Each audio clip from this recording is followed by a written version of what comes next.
भाई एग्जाम में जो है सेकंडों में उड़ाने वाला आपको कॉन्सेप्ट बता रहा हूँ। देखो, एक समांतर श्रेणी जिसमें पीवा पद आपको क्यू दे रखा है, क्यूवा पद आपको पी दे रखा है, तो उसके पी प्लस क्यू पदों का योग निकालना है। यानी प्रथम जो है पी प्लस क्यू पदों का योग निकालना है, एक से लेकर पी प्लस क्यू तक, ठीक है।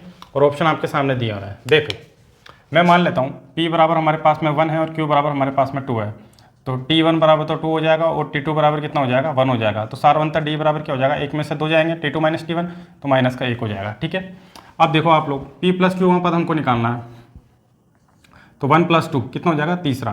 तो 3 पदों का योग हमको निकालना है, तो 3 पदों का योग, 2 पद तो हमको पता है, तीसरा पद कैसे निकालेंगे। हमारे पास में AP कैसे बन रही है, देखो पहला पद ये रहा ए, 2 फिर 1, फिर सारवंतर जुड़ता जाता है ना, 2 में -1 जोड़ा, फिर 1 में -1 जोड़ेंगे, कितना हो जाएगा, 0। इस तरह से ये AP बनती जाएगी। तो 3 पदों का योग हमको निकालना है, तो 2, इन तीनों का योग निकाला, 2 और 1 3, 3 में 0 जोड़ेंगे, कितना आ जाएगा, 3 आ जाएगा। यानी 3 पदों का योग 3 आ रहा है। या फिर आप ऐसे भी निकाल सकते हैं, SN बराबर वो होता है n/2 into 2a plus n minus 1 into D वाले से, 3/2 इंटू 2a, ये कितना है, 2 है, प्लस 3 में से 1 गया तो 2 इंटू डी कितना है, माइनस का 1, तो 2 दूना 4, 4 में से 2 गया तो 2, 2 से 2 कट गया, कितना आ गया भाई, 3 आ गया।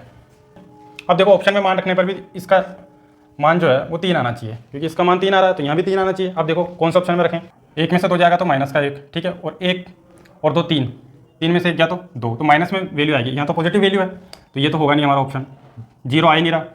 इसमें रखो मान 1 प्लस 2 कितना हो जाएगा भाई, 1 प्लस 2 ये हो जाएगा 3, फिर 1 प्लस 2 3, 3 में से 1 गया तो 2, ठीक है, आपका 2 से 2 कट जाएगा, कितना आ जाएगा, 3 आ जाएगा। तो ये हमारा ऑप्शन सेटिस्फाई कर रहा है, यहाँ 3 है तो यहाँ भी 3 है, तो इसका मान जाएगा, ठीक है भाई। तो बिना फॉर्मूले आप लोग इसको कर सकते हो भाई।